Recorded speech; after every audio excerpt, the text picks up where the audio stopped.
Hush. That's the intro.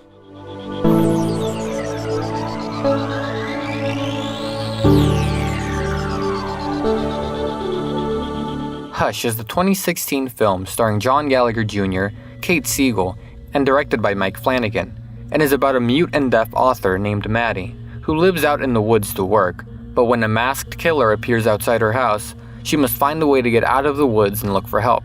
The film was written by director Mike Flanigan and lead actress Kate Siegel, who are also married in real life. They came up with the concept for the film while on a dinner date in 2014, then went home and role-played the scenes to see how the characters would actually react in that situation. The film was shot in 18 days, with 85 to 90% of it having no dialogue. Hush had its world premiere at South by Southwest in March 2016. But before that, Netflix got the distribution rights and released the film on April 8th of that same year. The way the film is marketed makes it seem like you're going to watch a straight-up horror movie, with blood and gore, but that's not the case. There is blood and horror aspects, but what Flanigan delivers to the audience is a very strong, nail-biting, yelling-at-your-TV type thriller. Madison's disabilities cause her to not be able to yell for help or listen out for the killer, two things characters in horror movies do all the time. But now we get to see what would happen if a disabled person went through these horrific events. Throughout the entire film, you get a very Hitchcock feeling. It almost feels like a thriller he would make today. Kinda. The plot itself kinda reminds me of the ending of Rear Window. And much like Madison, James Stewart is also disabled, but instead of being mute and deaf, Stewart is stuck in a wheelchair. I have to praise the film for making Madison one of the smartest characters I've seen in a horror/thriller. Normally, they make the women either a shy virgin or a slutty popular girl that makes dumb decisions and screams all the time. But Maddie thinks about what she's going to do. She doesn't just do it, she stops and thinks, okay, what would happen if I did this?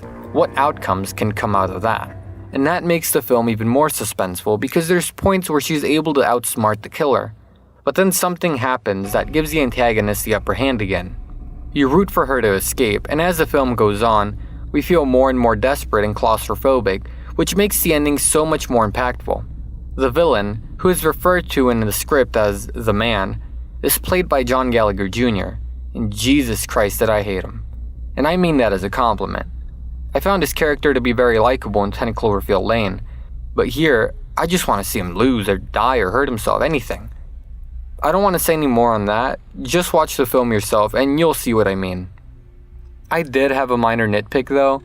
Early in the film, the man decides to remove his mask, and while I understand why he did that, I really wish he wore the mask longer and maybe get it knocked off or broken in the end. All the marketing stuff has him wearing it, but in the actual movie, he takes it off pretty early in the film. It just felt a little misleading.